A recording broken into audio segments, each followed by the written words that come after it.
Salut les devins, c'est Saikyo et bienvenue pour cette triple review, on vous l'a jamais faite celle-là, 32, 33, 34, des chapitres de Boruto to Blue Vortex, les derniers en date à ce jour, tandis que le 35e, le prochain, le nouveau, le futur est attendu pour le 18 juin à 17h, restez à l'affût sur la chaîne évidemment, je voulais vous faire un retour sur les trois derniers, parce qu'ils clôturent une forme peut-être pas d'arc, vous me direz en zone commentaire si vous considérez que oui ou non, mais en tout cas d'intrigue reliée à l'arc des Shinju de manière globale, et de fait à une petite histoire qui correspond donc à l'ère Mamushi. Rien ne nous garantit d'ailleurs qu'elle soit vraiment terminée. Je garde toujours un petit doute sur l'utilité future ou non des Shinju décédés, que ça soit une récupération des pouvoirs par le Shinju ultime, donc Dura, si vous voulez un petit peu en mode C14, C15, qui ont filé les pièces à C13, là c'était facile, c'était mécanique dans DBZ, dans Boruto c'est un petit peu plus compliqué avec les âmes qui partent en fumée et tout, je suis d'accord, mais ça reste un manga, une fiction et tout est possible.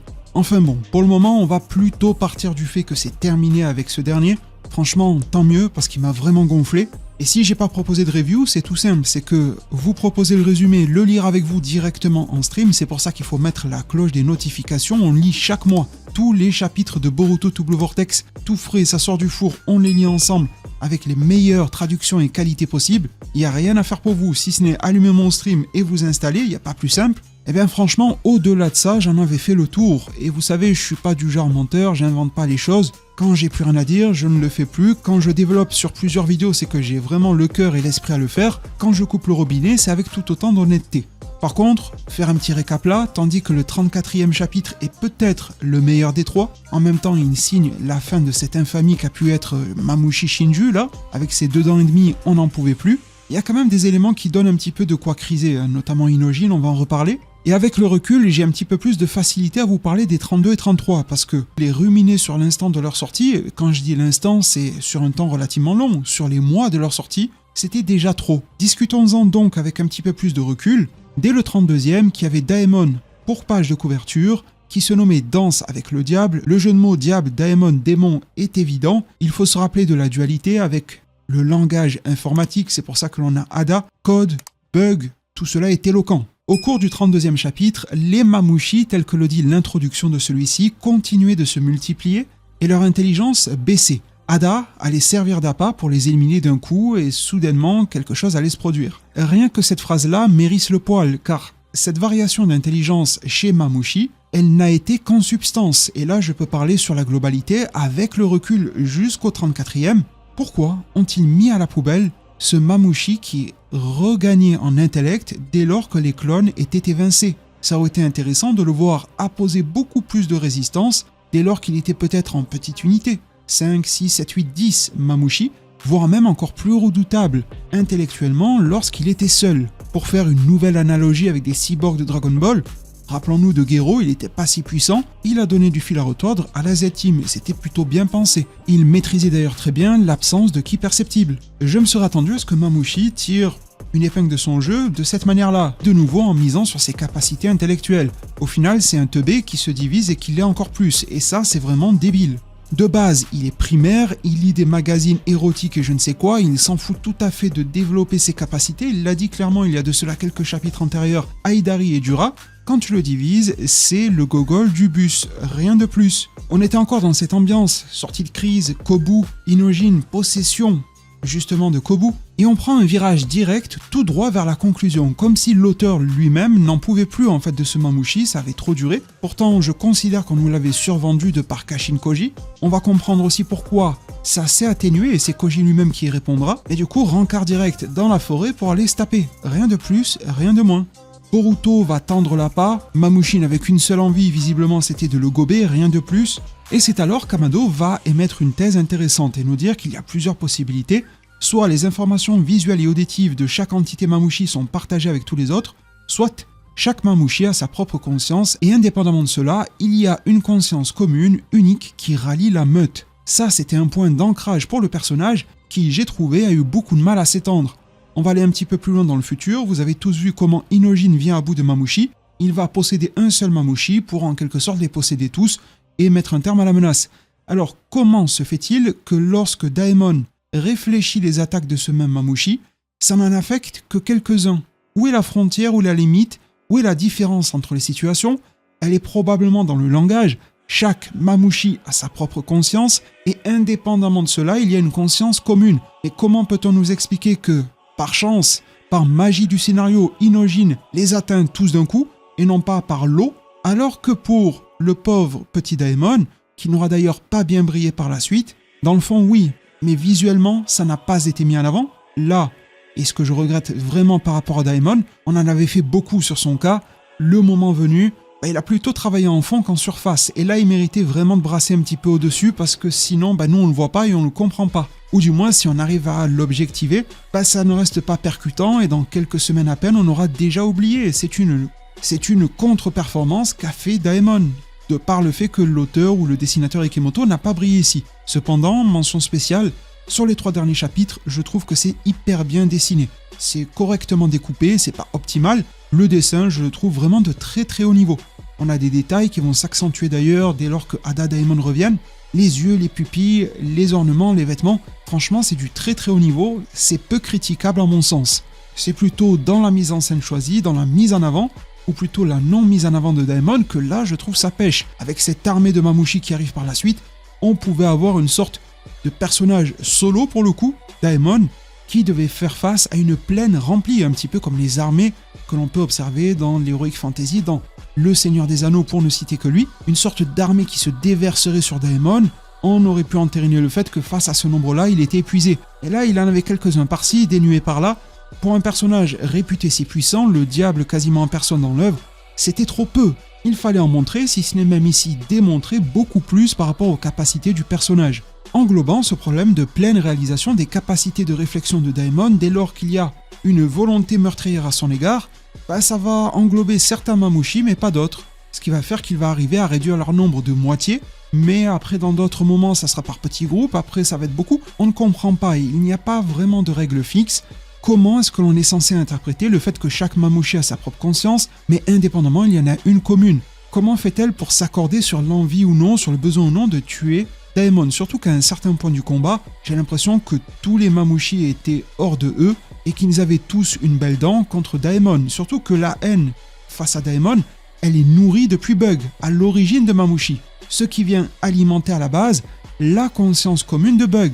Code a maltraité Bug de son vivant avant qu'il soit, entre guillemets, Mamouchi. Alors pourquoi est-ce que dans les moments les plus durs, la conscience commune de Mamouchi ne voudrait pas tuer Daemon? Il y a des questions de ce type-là que je me pose. Les chapitres auraient dû y apporter réponse, nous montrant que certains groupes raisonnent autrement, que certains groupes plus proches peut-être de l'original, entre guillemets, même si tous les Mamouchi sont considérés comme l'original, réfléchissent un petit peu plus.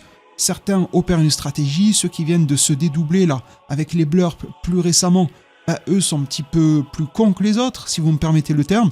Ça aurait été intéressant, et justement de pouvoir niveler, ressentir, palper un petit peu les choses par rapport à ce chaque Mamouchi a sa propre conscience, mais il y a aussi une conscience commune qui les régit. Malheureusement, aucun travail de ce côté-là n'a été fait, et on ne comprend plus rien. C'est bête pour Mamouchi, mais vu à quel point le personnage est désagréable, c'est pas bien grave, c'est surtout vraiment dommage pour Daemon. Daemon qui va faire indéniablement un gros travail, mais qui ne pourra pas être perçu à sa juste valeur, à sa juste hauteur, et j'aurais aimé pouvoir presque avoir un frisson en regardant ce Daemon se démener au combat pour sauver sa sœur face à de telles créatures qui arriveraient par centaines si ce n'est milliers. Voir aussi cette haine issue de Bug se déverser ici, un petit peu le côté vengeance face à celui qui l'a harcelé dans le passé, disons les termes. Voir comment Code se défendait par rapport à tout cela, et je trouve que c'est un très très grand rendez-vous raté. Alors ok, on a pu acter des éléments, évidemment, les 2 pommes de main de Daemon, le Shindenjin et toute la stratégie donc de Inojin, le nouveau jutsu qui se dessine, l'observation de Shikamaru, les travaux opérés au global par la team de Konoha, les apports de Koji, tout cela fonctionne très bien, il n'y a pas que du mauvais dans ces chapitres-là, il y a quand même des points cruciaux sur lesquels personnellement je les attendais, qui ne trouvent pas satisfaction, et si j'en suis déçu, c'est parce que habituellement, avec Boruto To Blue Vortex, ce ne sont pas des choses que l'on laisse passer, ce ne sont pas des choses que l'on laisse sans réponse, ou avec d'évidentes mauvaises réponses. L'œuvre Boruto et To Blue Vortex faisait jusque-là très bien les choses. Il y a comme un laisser-aller manifeste sur le 32, le 33 et le 34. Vous allez voir, on a d'autres points à développer. Le 32e va donc nous délivrer de l'action. Je vous disais que le découpage était bon mais pas optimal parce que parfois il va vous délivrer une belle page quasiment pleine sur Daemon qui se suffit elle-même et d'autres fois cette action tout en vivacité va être quasiment surdécoupée. J'aurais aimé plus de simplicité, moins de cases pour ces actions-là, plus de dynamisme au global, moins cet effet pour lui tirer une petite balle Toyotaru en somme. Au global, ça reste bon. On n'a clairement pas en la matière affaire à des amateurs, c'est juste que je pense que ça aurait pu être optimisé. Surtout qu'avec autant d'adversaires, autant d'actions, avoir des demi-pages, des 2/3, voire des pages complètes qui lui sont accordées, ça permet de marquer d'autant plus. Et à nouveau, reprenons le cas de cette armée de Mamouchi, si elle avait été dépeinte sur une ou plusieurs pleines pages, nous permettant de ressentir la solitude de Daemon, ça aurait été terriblement puissant. On n'y a pas eu droit, on ne peut que désormais l'imaginer. J'ai bien aimé la violence nécessaire à ces combats. Dans des temps aussi rudes, il faut se défendre et on n'hésite pas à péter des crânes, de toute façon, ça scie à l'objectif étant donné qu'il faut crever les yeux. Kawaki avait déjà embrayé le pas, il explosait les corps tout entier, ça englobe les yeux et puis c'était très bien pour lui. Cette méthodologie peut être réutilisée, Daemon est nettement plus précis que Kawaki, mais au global, on voit qu'il n'hésite pas à faire péter les têtes, parfois joignant l'utile à l'agréable, notamment en renvoyant l'intensité des volontés meurtrières de Mamouchi, et regardez ce type de page qui vient honorer mes propos précédents. Ada, Daemon, paume de main sur sa sœur, 2/3 environ de pages qui sont accordées à cette fratrie face à l'armée de Mamouchi. C'est pas forcément dépeint avec la grandeur que j'aurais souhaité y accorder, mais déjà là on a un aperçu. On se rend compte qu'il y a un camp contre un autre, dans lequel ils sont ou il est terriblement nombreux. C'est bizarre de le dire comme ça, mais c'est une vérité pour Mamouchi. Et d'ailleurs, ça aurait été un point très important à développer. Mamouchi qui se démultiplie, ils sont 1000, mais en fin de compte, il est toujours tout seul. C'est toujours Mamouchi, quoi qu'il arrive. Alors que Daemon, lui, au final, il a sa dualité avec sa sœur, ça aurait pu enrager Mamouchi d'autant plus, presque le rendre jaloux, nous faire comprendre que c'était peut-être pour ça qu'il voulait la dévorer, pour ne plus être seul. Il cherche à tout prix à se multiplier, mais c'est toujours sa face de con qui apparaît. Là, s'il dévorait Ada, il pouvait espérer être autre chose, et peut-être même être à deux en une seule entité, si cela fait sens. Dérober à la fois, ce qui fait la force de Daemon.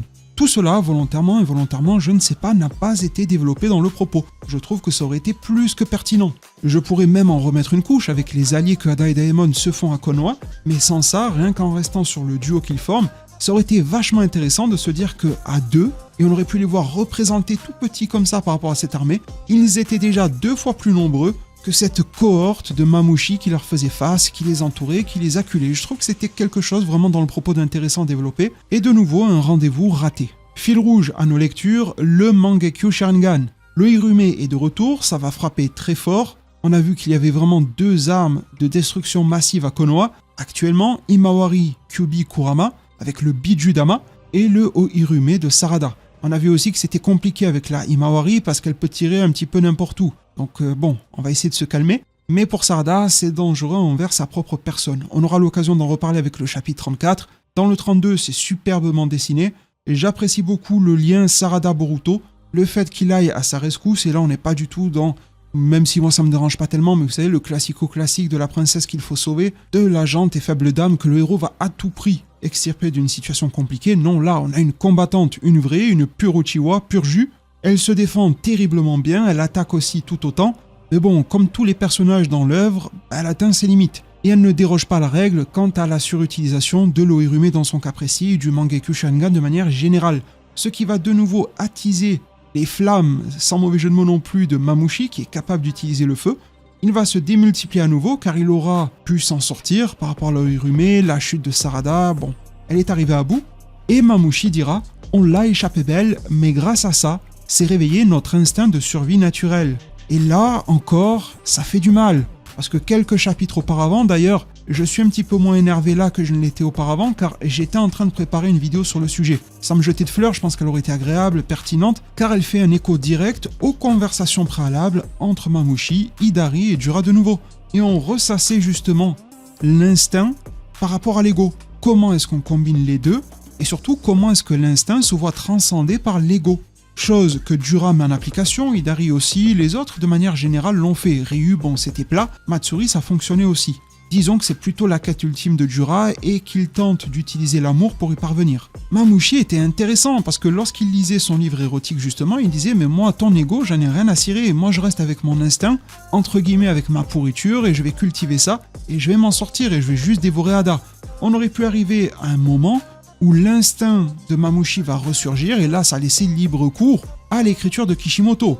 Soit le personnage voulait à tout prix se nourrir de son propre instinct et ne voulait rien entendre, soit son ego justement se révélait à lui de force, comme il se révèle ou s'est révélé ou se révélera à nous dans la vie, apporter de nouvelles infos à Dura qui est en connexion avec ses Shinju. Vous voyez, il y avait plein de choses super intelligentes à faire. Si on est capable d'y penser chez nous comme ça, ne dites pas que les auteurs, les ayants droit ne pouvaient pas. Je pense vraiment que, cette période-là, Mamouchi a été délaissé, peut-être sacrifié pour la suite, je n'en sais rien, je ne peux que théoriser. En tout cas, si face à ce regain d'instinct, l'ego de Mamouchi arrivait, on aurait pu le voir en crise, en remise en question, et donc peut-être renouer ou nouer du moins avec ce que je vous disais, la dualité Daemon-Ada, le fait qu'ils soient ensemble et que lui-même soit tout seul, que son développement personnel passait aussi par une forme d'intégration dans son monde, avant même de parler d'une société.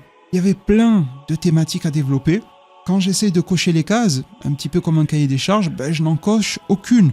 Et alternativement, je ne perçois rien de développé, de soulevé par l'auteur ou les auteurs ici avec Mamouchi. C'est plat, c'est vide. C'est vrai qu'en métaphysique, il symbolise très bien l'opposé total à l'ego. Cet instinct pur qui fait que la personne n'est qu'un estomac sur pattes. Ce Mamouchi n'aura même jamais effleuré un semblant d'humanité, contrairement aux autres Shinju. Cela ne me dérange absolument pas comme voie à développer, mais accentuez-le dans le récit. Je peux porter des espoirs à ce sujet par rapport à Dura, qui pourra développer en ce sens, et si ça avait été fait du vivant, on va dire, de Mamouchi, ça m'aurait plutôt intéressé. Kawaki arrive à sa limite, c'est la surchauffe, on aura l'occasion d'en parler. C'est un petit peu redondant, ces allers-retours avec Amado. File-moi un power-up, je t'attrape par le cou, l'autre il veut pas, il commence à s'étouffer, il lui dit oui. Franchement, c'est lourd, surtout que bon, c'est pas du spoiler, on va en parler après, chapitre 34, Amado qui dit à Kawaki, viens dans mon bureau, on va parler. Donc il y aura probablement encore une forme d'évolution, d'aboutissement. Est-ce qu'il va encore lui dire, oui mais je t'ai pas mis le dernier pourcent qui manquait, oui mais j'ai encore une carte à jouer, j'ai encore une science, une technologie, un truc par rapport à ma fille. Il va y avoir un truc comme ça, forcément, on s'en doute, quelque chose peut-être d'inabouti par rapport à son Kama qui n'est qu'une arme. On le sent arriver quelque chose de ce style-là, mais qu'est-ce que ça a été long pour le développer, qu'est-ce que ça a été long pour arriver à quelque chose, et encore, on n'est même pas en bout de course. Je pense que Kawaki, il serait temps de passer la deuxième, ça se répète beaucoup trop. J'ai bien aimé l'implication de Delta au chapitre numéro 32, les interactions entre les personnages qui sont vachement organiques, Delta, Ada, Daemon, Mitsuki, Konohamaru, l'interaction évidemment Boruto-Sarada elle-même, tandis que pour le 33e, on amorce l'implication de Inojin. Se prépare-t-il à faire la tournée des stades avec Gilbert Montagnier ou va-t-il revenir en bonne et due forme dans le récit? Tout d'abord, il faut qu'il assume son rôle de MVP. Et nous amorçons le 33e chapitre, la destruction du futur. Dans le chapitre 32, il ne s'est pas déroulé des masses de choses. Et ça, je ne me répéterai pas là-dessus, je ne le dirai qu'une fois. 32, 33, 34 auraient largement être plus condensés en beaucoup moins de chapitres ou de pages. Peut-être un chapitre et demi à tout casser pour cela, ça aurait vraiment fonctionné. Le 33e chapitre nous indique que Sarada aura un lourd tribut à payer au sauvetage. Sarada et Kawaki sont hors d'état de combattre et le plan échoue. Comment, nous disait-on, Boruto et les siens feront-ils face à plus de 1000 Mamouchi? Nous laissons avec une case qui nous montre combien de Mamouchi a tout cassé. Quelques dizaines, tout au plus, on est d'accord.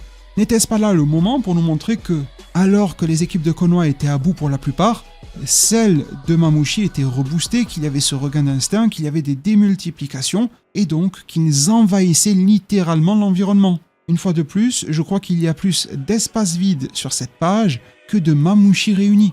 C'est grave, franchement c'est grave. Toute l'attention autour de Sarada est fonctionnelle. Kawaki a conscience dans le récit qu'il est anecdotique en comparaison avec elle, j'apprécie beaucoup. L'attention d'Imaori doit être donc renvoyée sur Sarada elle-même. Sumire s'en préoccupe et c'est intéressant au vu du relationnel qu'elles ont eu précédemment dans les chapitres avant même le 32e. L'utilisation de l'Ohirume et tout ce qui va bien. Boruto est vraiment au chevet et va être rejoint par sa sœur qui n'a même plus conscience qu'elle l'est elle-même et elle va venir soigner, tant que faire se peut, Sarada.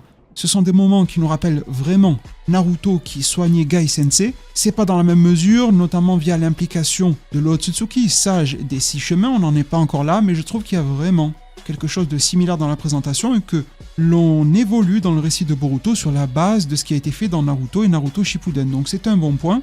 Et puis ce n'est pas surcheaté. Elle-même, Imaori dit « J'ai guéri les vaisseaux sanguins endommagés, j'ai aussi stoppé l'hémorragie, mais j'ignore si elle aura des séquelles sur sa vue. » Ce qui est une belle ouverture pour la suite et on sait qu'il y aura des séquelles, donc tant mieux. Là où justement, ça va grincer des dents pour ma part et je pense pour vous aussi par rapport à Inojin qui va subir un traitement similaire et être l'objet d'un miracle pur et dur. En attendant, Les Mamouchi veulent dévorer, ils se multiplient encore plus. Visuellement, à part des blurps, on ne le ressent pas. C'est à ce moment-là que Daemon s'approche de ses limites. Voyant la situation évoluer, la sueur s'accumule sur le visage d'Inojin. D'ailleurs, je trouve que l'outil sueur est trop utilisé par Ikimoto dans le récit. Les personnages suent pour tout et rien, on n'en peut plus. Et du coup, on ne comprend plus. Le message que ces petits éléments visuels est censé retransmettre se dilue de par le nombre de fois où il est réemployé pour tout et rien, pour tout type d'émotion, pour tout type de pensée, de sensation, c'est trop. Là, ça va, ça fonctionne, on comprend. Mais franchement, il y a d'autres cas, Sumire, Sarada, il y a toujours une goutte par-ci par-là. C'est bon, faut arrêter, chef, on comprend plus rien à ce que tu fais. On a aussi des éléments sur les visions de Koji. Ça se met à jour. Pour la suite des événements actuels, il a eu plus de détails il y a 4 jours. Il a vu les différents futurs grâce au Jippo, les 10 directions. Grâce à ces infos, il lui a transmis à Inojin le Shindenjin, la troupe de transmission. Il n'a pas eu de mise à jour depuis. La vision du futur du Jippo survient sans prévenir, c'est regrettable, mais je ne peux pas, dit Koji, voir le futur à ma guise. Ce qui éclaire Inojin sur la nature des pouvoirs. Le clone de Jiraiya rajoute que dès l'instant où il a transmis les informations du Shindenjin, le futur a changé. Il a pris une tournure différente de tout ce qu'il avait vu. C'est à ce moment-là qu'on se rend compte que Amado écoute Koji. Ça fait très longtemps qu'il ne s'était pas entendu, notamment Amado entendant la voix de Koji. C'était dans Boruto première partie, avant tout Blue Vortex. Tout le monde a une goutte de sueur sur le visage, Inojin, Amado, Sumire, vous voyez, ça fait beaucoup trop. Et ce qui est intéressant ici, ce sont les pensées d'Amado. Le Jippo, dit-il, la capacité de voir l'avenir. Une telle chose est possible. Lui-même est choqué d'une capacité que Kashin Koji met en œuvre sur la base de pouvoirs hérités de Shiba Otsutsuki. Dois-je vous rappeler que Amado possède le corps de Shiba Otsutsuki, il a récupéré des cellules. L'âme de Shibai a erré vers un autre monde, s'est élevée visiblement, mais le corps étant resté là, il a pu booster pas mal d'éléments présents. Là, Ada, Daemon sont de très beaux exemples, jusqu'à donner des shinjutsu comme l'omnipotence. Pour Koji, ce fut le Jippo. Sauf qu'Amado ne savait même pas que c'était possible. Une telle capacité ne va-t-elle pas l'intéresser pour avoir la main mise sur le futur et donc favoriser celui où sa fille Akebi reviendrait? En ce sens-là, est-ce que Koji a déjà vu cela se produire dans l'un ou l'autre des futurs? Est-ce qu'elle est liée à la destruction totale du monde ou plutôt est-elle un élément favorable pour le sauver, le préserver? Je serais curieux d'entendre Koji discuter à ce sujet. Inojin reprochera à Koji de ne pas l'avoir dit, mais dans la tête de Koji, et ça c'est intéressant, lui il estime l'avoir déjà dit. Je crois l'avoir déjà dit, le fait de connaître l'avenir revient à le détruire. En une phrase simple qu'il avait déjà dit dans le passé, il avait abrégé, résumé ce qu'il vient de nous expliquer là. Ce qui est un petit peu dérangeant, c'est que Koji semble en prendre conscience tardivement, ou du moins le mettre en application tardivement pour se protéger justement de ces altérations. Je pense que lui-même est dans le doute, qu'il ne sait pas s'il doit prévenir ou non. Il a préféré être proactif, mais en l'étant de trop, le futur a changé et il n'avait la maîtrise sur plus rien du tout. S'il ne dit plus rien, les choses se passeront comme il le veut, mais s'il ne dit rien, il ne pourra plus influer dessus. En tant que singularité du destin, qu'est-il censé faire? Car pile, il perd, face, il perd aussi, donc c'est très compliqué. De retour dans l'action, Ada est dégoûtée. On nous parle d'une montagne de cadavres, moi je n'en vois qu'un petit monticule. Vous voyez, là de nouveau, visuellement, ça aurait été intéressant. Cette vaste case avec Daemon est fonctionnelle et vient de nouveau appuyer mon propos. Dès lors que l'on épure la présentation visuelle, même si techniquement ça reste de très très haut niveau, attention, épurer n'est pas simplifié du tout, on a quelque chose de beaucoup plus percutant. Ça a été pris en main par Ikimoto, mais pas assez.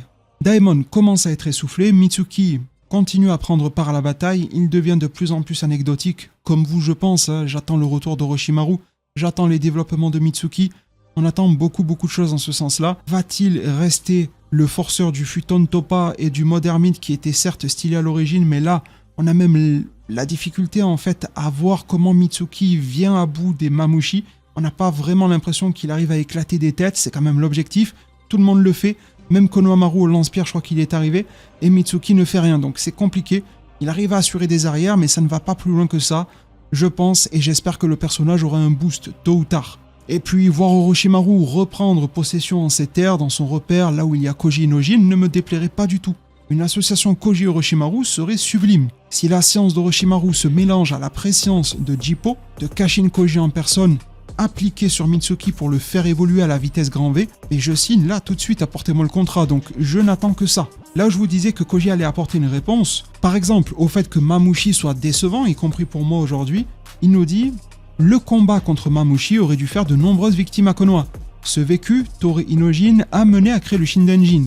Comme tu maîtrises déjà en avance cette technique et que tu affrontes Mamushi, il est normal que la tournure soit différente de tous les futurs que j'ai vus. En affrontant Mamushi, dit-il à Inojin, ne l'as-tu pas trouvé faible ? Par chance, Ada et Mawari sont saines et sauves. Selon moi, tous ces résultats existent grâce à ta nouvelle technique. Donc ce ne sont que les analyses de Koji, mais elles sont très intéressantes. Et là, on plaçait un marqueur qui me parlait. En affrontant Mamushi, ne l'as-tu pas trouvé faible ? Nouveau parallèle Dragon Ball DBZ, quand Trunks avertit toute la Z-Team, il se prépare à l'arrivée des cyborgs, et on se rend compte que à la fois la Z-Team a évolué, mais que les cyborgs, les androïdes, les robots et tout, ne sont plus les mêmes, non plus les mêmes niveaux, il y a des disparités. Et là, on a une phrase de Koji qui souligne ça, et pour la suite, jusqu'au 34, oubliez, on n'en parlera plus.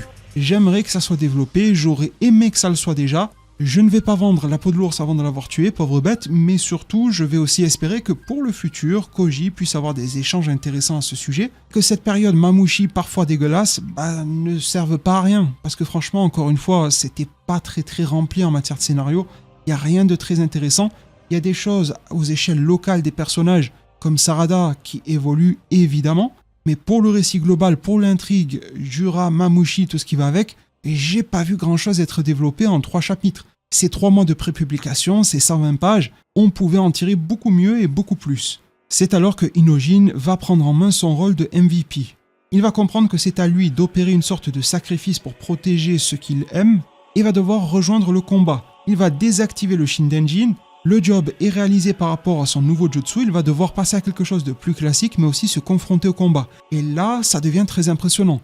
Ça l'était déjà avec Inojin, sincèrement, jusque-là déjà c'était chapeau bas, mais ce qui va suivre est une masterclass, et je suis terriblement étonné qu'un jeune de cet âge-là, dans ce monde bien précis de Boruto, qui au global était en paix, qui n'avait pas connu de phase de guerre, soit si résigné, soit si prêt à en découdre jusqu'au bout, et ait même autant de capacités. C'est quelque chose d'absolument hors norme en ces conditions-là, on n'est plus dans les temps de guerre ninja ou autre. Que cela soit en matière de confiance, de jugement, de stratégie, de combat, Inojin fait quelque chose qui est de la trempe des équipes de Minato, donc je pense à Kakashi, Obito, Rin Petit, lorsqu'ils partaient en guerre. Pourtant, il n'a pas le quart de leur vécu. C'est terriblement honorable, c'est même inattendu pour un personnage de cette trempe-là dans le récit, et franchement, ça fait du bien, parce que ce genre d'œuvre, ces fictions, on les suit aussi pour avoir ce genre de coup d'éclat. Rappelez-vous de l'arc récupération de Sasuke, tous les jeunes, même Shoji, avaient des moments incroyables. C'est d'ailleurs potentiellement mon arc favori de tout Naruto à ce jour, pour vous dire. C'était équilibré. Il n'y en avait pas de personnage surcheaté, c'était à la hauteur de la menace, ça ne permettait pas d'en découdre au-delà de ça, d'ailleurs ils ont même été sauvés par l'équipe de Gaara et tout ça, mais ça a donné de grands moments, ça a marqué la légende des personnages qui fait que jusqu'en les voyant grandir, avoir de nouvelles places dans leur société à Konoha, on aime encore à nouveau les suivre. Que l'on reste sur notre faim quand on ne les voit pas interagir avec les actions nouvelles, comme là avec Mamushi, Ryu, Matsuri et tout ce qui va bien. Donc là oui, c'est une très grande validation pour Inojin.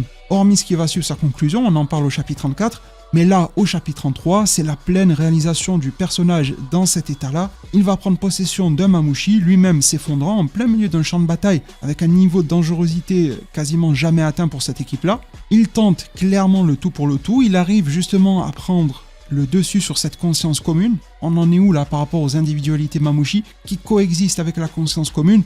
Comment est-ce que Inojin arrive à prendre le dessus sur tout? Bon, j'aurais aimé avoir des détails peut-être à l'intérieur de Mamushi, voir comment ça se passait. Quelles étaient les interactions Inojin-Mamushi? Est-ce qu'au contraire c'était porte libre parce que le type n'a pas d'ego, il a qu'un instinct? Et ça aurait été un petit peu pour Inojin comme prendre le dessus sur une bête sauvage, et ce n'était pas grand-chose. Vous voyez, dans les deux cas, les deux penchants pouvaient s'expliquer, se développer et avoir un côté agréable. On n'a eu rien du tout, sincèrement. On a eu une prestation grandiose d'Inojin. Ils sont tous, nous dit-on, les Mamushi sous la domination d'Inojin. Et j'aime beaucoup ce genre de cas où on arrive à voir Kobu Inojin ou bien Mamushi Inojin dans ce cas précis. Distinction entre le corps qu'il habite et sa conscience réelle, l'état aussi dans lequel il est.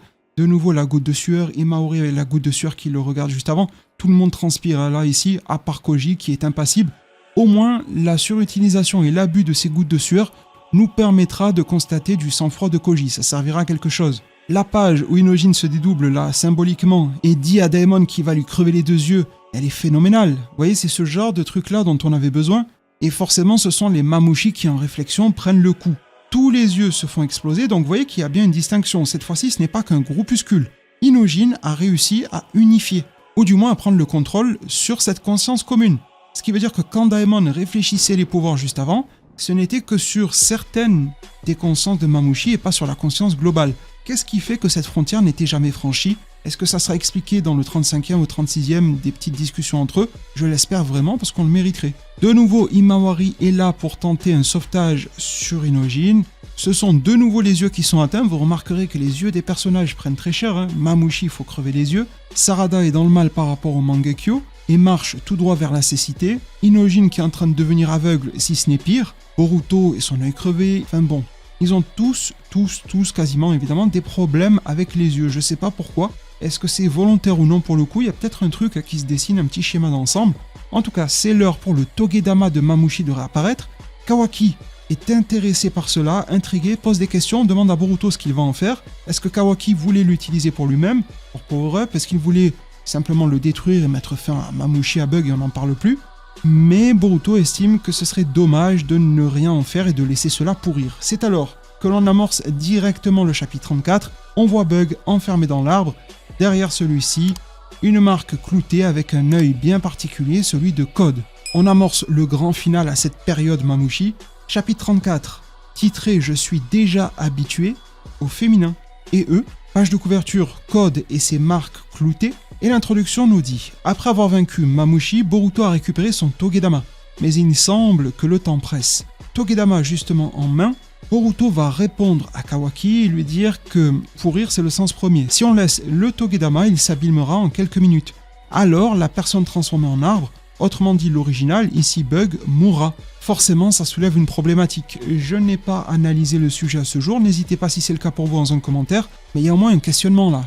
Comment ça se fait qu'on a pu prendre beaucoup de temps, visiblement, avec Shinki de Suna ou encore Moegi de Konoha pour les sauver, alors que là, il faut se hâter, faire ça dans l'urgence, vite aller délivrer Bug, sinon le Togedama va pourrir. J'irai relire les précédents chapitres, je préfère ne pas dire de bêtises à leur sujet avant d'affirmer quoi que ce soit. N'hésitez pas si vous avez d'ailleurs des éclairages en zone commentaire, ce sera vraiment le bienvenu. Les retrouvailles Inojin et Himawari sont vraiment adorables.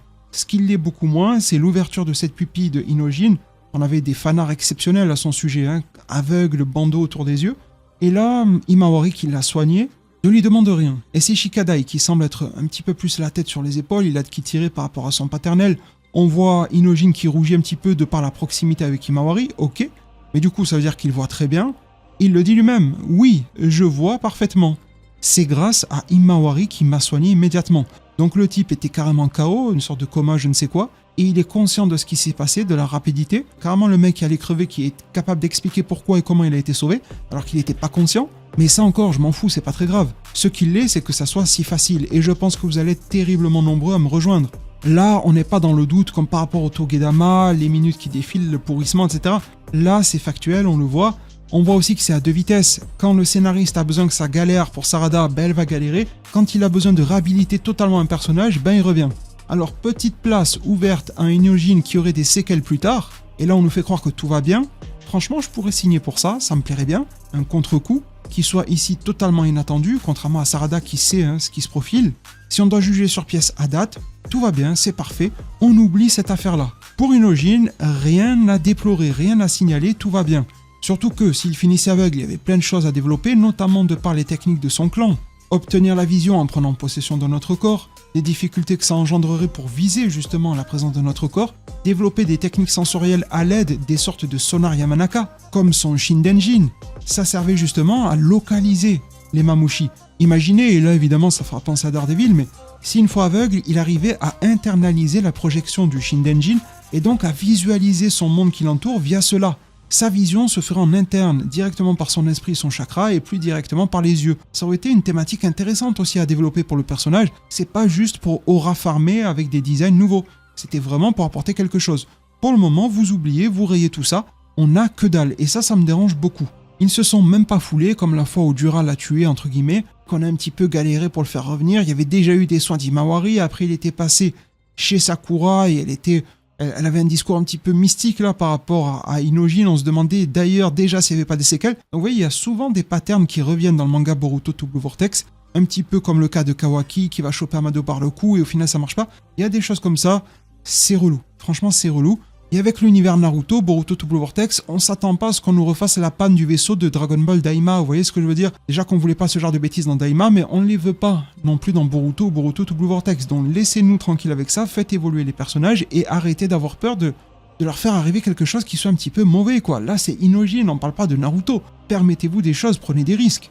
Mais forcément, on doit reboucler avec le lore Uchiwa et c'est Sarada qui va prendre cher. Parce que Mangekyou Sharingan, parce que Ohirume, parce que descendant de Sasuke et d'Itachi qui sera mentionné dans ce chapitre par ailleurs, Chocho va la rejoindre à son chevet.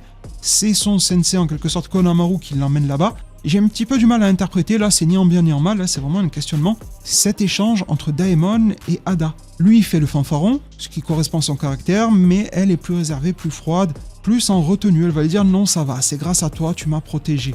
Qu'est-ce qu'elle peut sous-entendre ici? Peut-être rien du tout me direz-vous. Je me demande si ça n'a pas un impact justement sur le récit, sur leur histoire, sur leur futur aussi à la fois, sachant qu'à mes yeux le duo, entre autres Daemon-Ada, font partie des personnages pour lesquels il reste énormément à développer, à révéler, et je pense qu'on ne sait presque rien à leur sujet. Cet échange était-il donc anodin ou non? Ça c'est plutôt intéressant, et vous voyez que même s'il y a des points noirs comme Inojin, je suis quand même plus animé pour vous parler du chapitre 34, même s'il est tout frais, je suis pas blasé comme après les sessions de lecture du 32 et du 33. Là, je ressens quand même un essor très personnel et subjectif qui me donne vraiment envie de vous partager dessus. Là, on a le Gamma de Koji qui débarque, qui va s'exprimer auprès de Boruto, nous indiquer que Code aurait dû mener sa tronche ici, mais il l'a pas fait. Code a probablement eu un œil sur la situation, qu'il est probablement déjà au courant de la mort de Mamushi, qu'il est en train de guetter l'occasion de tuer Boruto. C'est plutôt intéressant, ça met du piquant quand même. On a une validation de l'objectif de Code, et là je vais pas lire tout ce que dit Koji, mais c'est vraiment très appuyé comme étant l'objectif principal de celui-ci,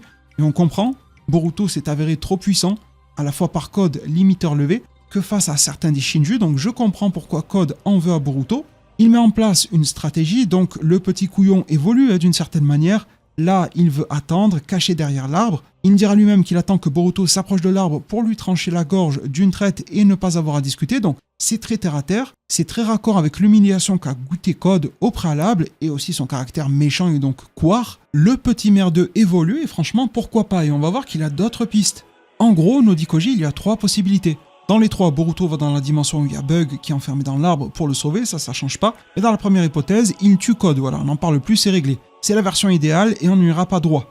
C'est aussi la plus courte, donc tant mieux pour nous qui avons envie de lire du Boruto à l'avenir. C'est idéal aussi parce que Code en temps normal est difficile à localiser, mais en ce moment on est sûr qu'il est là-bas, et lui il va attendre là-bas parce qu'il sait que si Boruto se pointe, il n'aura pas de secours. Donc vous voyez, c'est gagnant-gagnant. Deuxième option, Code s'enfuit, car il se dit qu'il a trop peu de chances de battre Boruto. S'il s'enfuit, qu'il met Boruto à ce point sur un piédestal, là c'est au point tel qu'il ne voudra plus jamais tenter sa chance en 1v1, il se sait vaincu quoi qu'il arrive, même via une attaque surprise a priori imprévisible, eh bien il va viser quelqu'un d'autre, mais toujours dans l'objectif d'atteindre Boruto. Cela ne change pas, il visera Sarada. Il va l'enlever et l'amener auprès des Shinju humains comme élément de négociation. Il dira que cet otage sera utile pour appâter Boruto. Vu que Jura est intéressé par Imaori, par Kyuubi, par Boruto pour accéder à Naruto entre autres, forcément si tu livres Sarada qui elle intéresse Hidari Shinju qui veut la dévorer, Sarada elle-même qui appâterait Boruto car il viendra à la rescousse pour la sauver, c'est un avantage, c'est un atout pour les Shinju, c'est un atout pour Code, et ça serait un élément de stratégie vraiment viable. De nouveau, le morveux évoluerait, mettrait en place des stratégies, arrêterait d'être aussi imbu de sa personne, et jouerait sur un autre plan pour tenter de renverser la table. Ça, c'est intéressant pour Code. Troisième option, c'est le pire. Du fait que je t'ai transmis les 2 futurs, dit Koji, il est possible que cela prenne une toute autre tournure. D'après Boruto, ce serait le futur qui serait totalement détruit, donc le pire de tout. Il y a encore une autre option. Je préfère t'informer, dit Koji, que Code peut aussi abandonner les Shinju. Donc vous voyez, là, c'est totalement à l'opposé de capturer Sarada et de faire alliance avec eux. D'ailleurs, on ne sait pas s'il peut abandonner les Shinju après leur avoir livré Sarada. Je pense que tout ça est très fragile comme lecture du futur, donc tout peut s'imbriquer. Koji nous l'a dit, les différents futurs, on peut interchanger certaines pièces des puzzles qui les forment de manière unitaire, et ça fonctionne aussi. La plupart du temps d'ailleurs, surtout à force d'en parler, d'avoir des actions de Boruto et de sa bande, le futur ressemble à une composition des différents futurs qu'il a aperçus. Et justement, dans cette optique-là, Code peut abandonner les Shinju humains, collaborer avec Koji, Boruto, voire Konoha. Ce n'est pas impossible. Donc vous voyez que ce type bouffe à tous les râteliers. C'est pas mauvais du tout, ça renforce ses traits de caractère dans le récit, moi je suis preneur. Dès les premiers chapitres de Boruto to Blue Vortex, il y avait une confrontation avec les Shinju. Code pensait que c'était une bonne chose d'abandonner Boruto, mais on se rendait compte que tout cela reposait sur des équilibres très fragiles et franchement Code, dans d'autres situations, un autre futur à ce moment-là aurait pu choisir de s'allier à Boruto pour tenter de péter la gueule au Shinju pour après n'avoir que Boruto pour adversaire. Ça se tient vraiment, les deux fonctionnent. Surtout que même si Boruto est la cible première de Code, n'oublions pas que les Shinju lui ont aussi fait manger ses excréments. C'était l'humiliation chez les Shinju, donc se faire humilier à droite ou à gauche, qu'est-ce que ça change pour Code? S'il arrive à affaiblir l'un des deux camps, voire les deux en même temps, en les faisant se confronter, il est gagnant. En tout cas, la probabilité que cela arrive, nous dit Koji, est proche de 0. Si tu peux le tuer, fais-le, c'est toujours mieux d'éliminer les sources d'inquiétude. Le Togedama se désagrège, on aurait aimé avoir plus d'emphase sur ça dans le passé, pas le temps de réfléchir, Boruto se téléporte, à peine le temps de faire une petite blague sur la boule à zéro d'Inojin, de se faire remarquer par Imaori qui ressent toujours quelque chose par rapport à Boruto indéniablement, mais dans son esprit via la manipulation de chakra de l'omnipotence, Kawaki et son frère. Et justement Kawaki, parlons-en quelque peu, il se fait contacter par un gamma qui apparaît non pas comme sombre, mais plutôt comme clair ici. Forcément c'est un manga, c'est en noir et blanc, donc là il a l'air blanc, mais ça peut être autre chose. Et ce n'est pas celui de Koji, mais celui de Amado. J'ai bien aimé ces choix de coloration, parce que ça soit blanc ou pas, en manga ça fait le job noir et blanc, ça permet de mettre en exergue cette dualité entre les deux personnages, peut-être aussi de montrer l'affiliation qu'il y a entre Amado et le Kanchibai, donc tout ce qui est blanchâtre au Otsutsuki, même si le seul Kama vide que l'on connaît c'est celui de Code et celui-ci est blanc, mais là les retours perpétuels, Kawaki Amado, semblent se réitérer ici. Il lui dit Amado de venir au labo tout à l'heure, il doit lui parler. Bon, le dessus psychologique semble être pris par Amado, parce que là il y a les surchauffes de Kawaki, il a été plutôt inutile à une bonne partie du combat, notamment dans le climax, au moment précis où l'on en attendait beaucoup plus de lui. Je remarque que Boruto et Koji n'ont pas débriefé sur Kawaki, donc tout cela est peut-être prévu dans son cheminement, peut-être aperçu par Koji, et ne pas discuter avec Kawaki de tout cela lui permet d'évoluer tel qu'il le faut. Peut-être est-ce lié à la libération de Naruto Hinata qui est due à Kawaki, donc oui, il y a peut-être des éléments intéressants. Boruto se rend dans la dimension, et il fait face à l'arbre qui contient un bug. Il va activer son Byakugan et non pas son Jogan.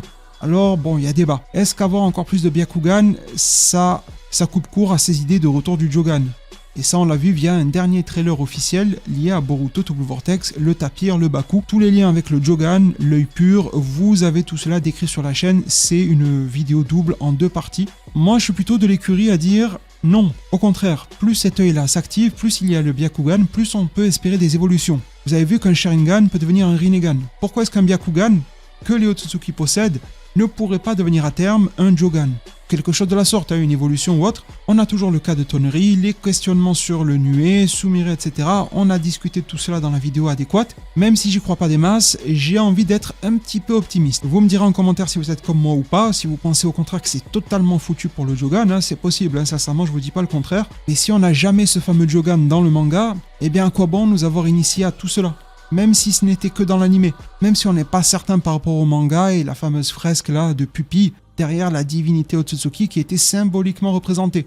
Ça fait beaucoup d'hypothèses, mais pour une concrétisation, pour le Jogan qui serait incroyable si elle venait à arriver dans le manga, et je ne peux pas croire une seule seconde que les ayants droit dont l'auteur ne sont pas conscients de cette attente fiévreuse autour de cet œil. Je pense même qu'à ce stade, il se joue de nous. Et puis dans une ère ninja où tout évolue, je me dis qu'avoir une évolution du Byakugan vers le Jogan, ça ferait du bien à tout le monde, y compris aux personnages dans le récit. Boruto approche de l'arbre, il voit pertinemment ce qui se prépare du côté de Code, il veut purement et simplement lui trancher la gorge, il est en train de passer ses ongles salaces à travers la marque, il se matérialise dans ces lieux, mais nous allons avoir affaire à une scène que je trouve très puissante, l'une des plus belles de tout Boruto To Blue Vortex, voire même partie 1 incluse, avec Sarada et Sakura, sous le regard de Sumire, de Chocho évidemment. Je vous le donne en mille, la vision de Sarada est floutée, elle utilise beaucoup trop à répétition son Ohirume, sa correction au niveau oculaire ne suffit plus via ses lunettes, sa vue a considérablement baissé, elle pourrait temporiser un petit peu plus en utilisant moins ou pas l'Ohirume, car certaines techniques du Mangekyou Sharingan accentuent justement le risque de cécité. Mais de toute façon, dit Sakura, si tu continues à l'utiliser, un jour tu perdras la vue. Comme ça, c'est clair et net. Sakura est là en tant que mère et médecin pour Sarada, et au moment où la jeune Uchiwa souhaite s'expliquer, Sakura lui retire sa paire de lunettes et lui fait un câlin. Quasi pleine page qui lui est accordée, ça fait du bien. Le dessin est plutôt sobre mais efficace. On ressent que Sakura vit pleinement le moment. Sarada le vit tellement qu'elle ne le comprend pas, en tout cas en première instance. Cette Sarada-là nous donne quasiment des reflets de Sasuke jeune et ne peut qu'opérer dans nos esprits le « et si ». Sasuke avait reçu suffisamment de liens affectifs de ses proches s'il en avait eu à l'âge de l'enfance. Malheureusement, il n'était habité et ne cultivait que la haine, notamment envers Itachi, qui l'a privé de tout cela. On connaît l'histoire et le fardeau qu'a dû porter Itachi. Ce câlin a d'énormes symboliques et on comprend pourquoi. Il est vécu de manière active du côté de Sakura parce qu'elle a l'expérience, elle connaît aussi les Uchiwa et a du vécu elle-même, et de manière passive pour Sarada.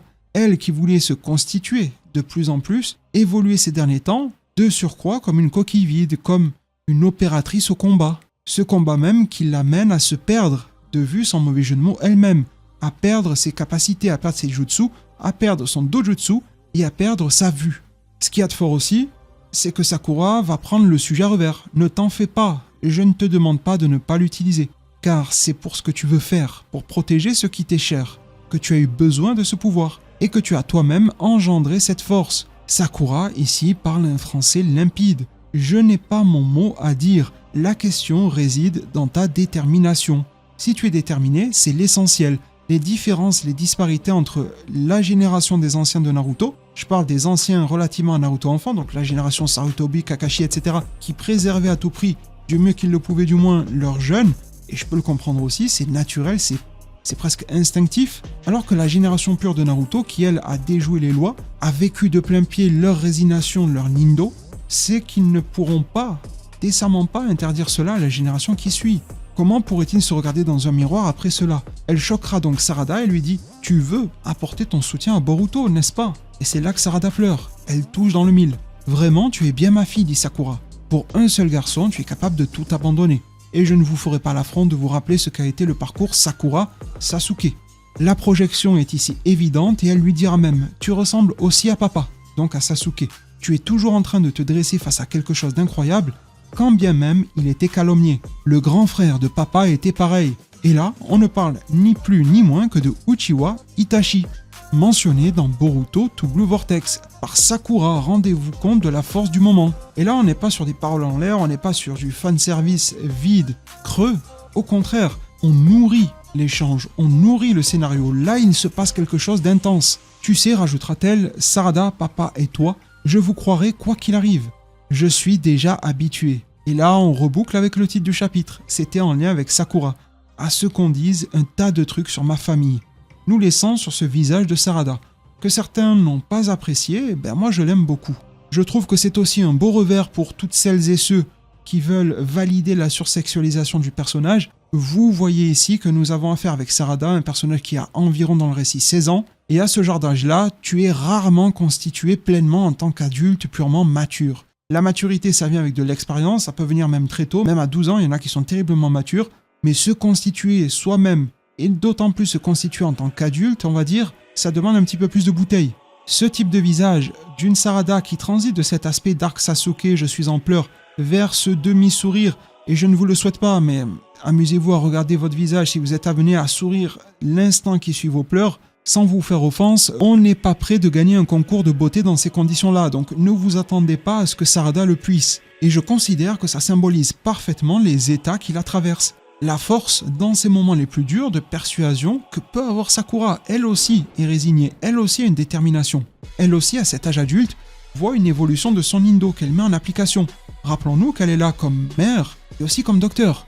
C'est là qu'elle va faire son Shanaru sur Sarada, qui a été lamentablement traduit par un ya détestable, horrible. Je ne sais pas pourquoi les traducteurs n'ont pas pu mettre Shanaru en version française ici, ou à la limite une petite astérisque nous disant en japonais elle fait l'emblématique Shanaru, qui est un petit peu entre gros guillemets l'équivalent du Datebayo de Naruto. Voilà, Sakura, même Sarada notamment dans l'anime, l'utilise à divers escients, dans diverses situations, et là il y avait clairement un trouble interne que Sakura devait régler. Elle tourne les talons, elle s'en va et se met à verser quelques larmes. À partir du moment où la part médecin s'efface complètement, le temps de traverser vers une autre chambre, le patient de la chambre numéro 8, dédicace à Is sur la chaîne s'il passe par là, il nous a théorisé le fait que ce serait probablement Kobu. Eh bien je veux bien le croire, ça me paraît pertinent, ça permettra à Kobu de faire des siennes auprès de Sakura, ça peut être un échange assez musclé entre les deux. Kobu, rappelons-le, qui a été brûlé par Mamouchi et tout ça, il a été sauvé, mais Bon, il a quand même passé un petit moment sur la rôtisserie, ça m'étonnerait pas qu'il soit à l'hôpital. Après, est-ce qu'il a su de Konoha, est-ce qu'il a un autre truc plutôt associé au pays du feu? Je pense qu'il a eu besoin d'une prise en charge en urgence et que Sakura pourrait venir l'aider. En transition dans ce couloir, oui, les larmes sont déversées. Peut-être que ce Shanaru était aussi présent pour tenir la dragée haute face à sa fille et ne pas pleurer devant elle.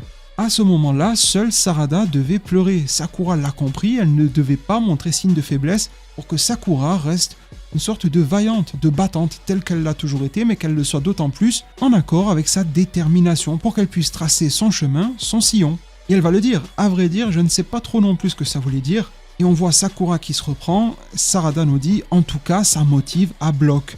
Sakura a parfaitement réussi sa partition.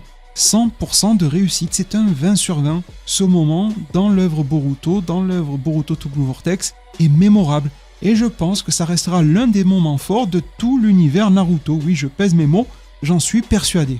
Je vous épargne les quelques échanges avec Chocho, si ce n'est le fait qu'elle sera remise dans le droit chemin par rapport à l'ancienne déléguée Sumire, qui est donc désormais Sumire Kake. Mais ça, pour le moment, on s'en fiche un petit peu. Et surtout qu'elle remarque, elle acte que oui, Boruto se bat pour le village. Et c'est fort ça. Surtout encore à cet âge, c'est un petit peu comme Inojin tout à l'heure. Une si jeune et peu expérimentée Chocho arrive à se dire que oui, Boruto se bat pour nous, pour le village. Rappelez-vous, Shikamaru disait « Tu m'as donné les infos, Koji, etc. mais l'omnipotence travaille toujours et je sens que je suis conditionné à détester Boruto. » En ce sens-là, je suis curieux de voir plus en avant, dans le futur, si Chocho va rechanger d'état d'esprit. Est-ce que l'omnipotence reprendra le dessus ou bien elle aussi est faite d'une forte résolution et suivra son amie Sarada coûte que coûte car elle a eu la preuve par A plus B sous les yeux que Boruto était dans son camp, du moins celui de Konoha. En parlant du loup, il ne montre pas sa queue fort heureusement pour nous, mais il nous montre son œil, le Byakugan de nouveau activé, et sa drôle de figue de barbarie, l'épine d'âme, le Togedama qu'il s'apprête à insérer dans l'arbre pour sauver Bug, mais surtout casser la gueule à Code. On est un petit peu là pour ça. Lui aussi veut en découdre, il sort totalement de l'arbre. Boruto a eu le temps de tout anticiper et en bonne et due forme veut redonner sa dose à Code. Il sait qu'il en raffole du Rasengan Uzuiko. Il y a goûté une fois, il ne cesse et ne cessera jamais d'en redemander. Code va tout de même in extremis arriver à esquiver. Donc là aussi vous voyez qu'il y a une petite évolution dans Code, c'est qu'il va arriver à lire les situations. Pourtant lui-même va se dire mais attends, comment ça se fait qu'il a pu prévoir là mon attaque Boruto? C'est impossible. Il va quand même arriver à esquiver, à voir que c'est un Uzuiko, à savoir alors qu'il serait perdu si ça le touchait, à se mettre un petit peu à l'abri, à dire à Boruto tu es décidément sans faille, tu avais prévu que je serais là et tu me contre-attaques. Ça reste un petit con pour le moment mais il analyse. Il ne fonce plus tête baissée comme il le faisait auparavant, imbu de sa personne, oui mon limiteur levé, je vous pète à tous la gueule, non là ils prennent tous en fait, Daemon, Boruto, les Shinju, t'es un paillasson donc vraiment te la pète pas. Et même lorsque Boruto, Uzuiko toujours activé, va provoquer Code, il ne foncera pas. Il va continuer de raisonner et va lui dire « Je ne vais pas répondre à ta piètre provocation ». On voit qu'il y a un cuit, il serre les dents, littéralement. Le traitant quasiment de poule mouillée, Boruto ne va hâter qu'une chose, le départ, la fuite et donc la seconde option. Code s'en va prendre de la hauteur de vue et de pensée, lui dire « Comment je vais faire ? Tu le sauras bien assez tôt ». On a probablement la réponse grâce à Koji qui nous a dit qu'il va se rabattre sur Sarada. Sarada qui elle-même a été minorée dans le récit. Elle n'a plus beaucoup accès à son Mangekyou Sharingan, d'autant moins au Hirume. Si elle le fait, il y a de gros risques. Vous voyez, elle est vraiment dans le mal. Elle est en train de se reconstruire, la Sarada. Il faut qu'elle trouve un chemin. On n'a même pas parlé du Byakugo avec Sakura. Est-ce que c'est une solution viable ou pas? J'aimerais qu'on ait la réponse formelle dans le récit pour maintenir un Mangekyou sans que cela affecte sa vue et des séquelles donc en lien avec cela. Et du coup là on a une Sarada affaiblie ou vulnérable qui devient l'objet des plans maléfiques de Code. Ce qui veut dire qu'il pourrait mettre la main dessus relativement facilement. Code qui dans le monde réel entre guillemets n'est pas facilement détectable. Ce qui voudrait dire qu'il aurait le temps de faire ses sales coups avant que Boruto n'intervienne. Pourquoi pas? N'oublions pas qu'il y a le Hiraishi no Jutsu quand même, c'est assez pratique. Si jamais Boruto pouvait imbiber de son chakra une petite pièce métallique sur Sarada, ça pourrait aider, mais bon. Voyez-vous, comme moi, se construire la prochaine quête, le prochain arc autour de Hidari Shinju. En bref, et on pourra le développer dans une autre vidéo, dites-le moi en commentaire, Code met la main sur Sarada grâce aux vulnérabilités qu'on vient de développer, il la ramène au Shinju, Hidari va vouloir croquer Sarada, Dura va un petit peu temporiser parce que lui il veut Boruto et par extension Naruto, et Sarada au global est aux proies des Shinju. Code n'a plus qu'à attendre sagement, patiemment comme il l'a fait sur l'arbre de Bug, Boruto va se pointer, ça part un petit peu dans tous les sens, avec Hidari, avec Jura, Code en sorte d'électron libre dans tout ça, et on sait qu'il peut pencher vers le camp des Shinju, mais aussi se rallier à celui de Boruto tôt ou tard, ce qui serait d'autant plus l'ordre logique des choses. On a déjà pété la gueule à Matsuri, à Ryu, à Mamushi. Les Shinju, il n'y en a plus 25, ils ne sont plus que 2. Alors soit ils vont en créer d'autres, pourquoi pas, mais si on en reste sur une dualité de Shinju, avant d'arriver au Shinju maximal, final, ben là on a Hidari. Hidari qui possède Sasuke, et là tu peux mettre en place ton mini-arc dans l'arc, autour du Sharingan, autour des Uchiwa, autour de Hidari, de Sarada et de Sasuke. Quoi de mieux, sachant que Sakura pourrait clairement prendre sa part. Elle le mériterait, elle serait légitime. Koji dira à Boruto qu'il a trop provoqué Code, du coup il a pris la fuite. Le perdant dans l'histoire c'est Bug, il part en fumée, son âme se consume, ce qui rappelle vraiment Ishiki face à Code. Boruto ne pourra être que désolé, il lui dira « Désolé vieux, j'ai trop traîné ». Et Koji lui dira « Bon, t'en fais pas, à la base c'était pas un bon gars, c'était une crapule, mais profites-en de ce moment pour graver en toi comment une âme brûle. Comment est-ce que cela ne peut pas avoir des échos par rapport à Sasuke qui est dans le même arbre? Comment ne pas se dire que cela valide ma thèse formulée à l'instant? La prochaine session sera sur Hidari, sur Sarada, sur Sasuke, grâce au plan de Code qui a dévié. Pourquoi pas l'avant-dernière bataille avant Jura? Restons sur nos appuis, il peut toujours créer des Shinju. Profites-en pour graver en toi comment une âme brûle. Clairement, c'est pour Sasuke, parce que si tu arrives à battre Hidari, ce qui n'est pas gagné, tu as le Togedama, et après tu fais quoi? Il y a Jura qui te fonce dessus, il y a Sarada qui est au proie, qui est peut-être kidnappé, qui va se faire tuer par Jura ou par Code, va falloir peut-être faire un choix. Sasuke, Sarada.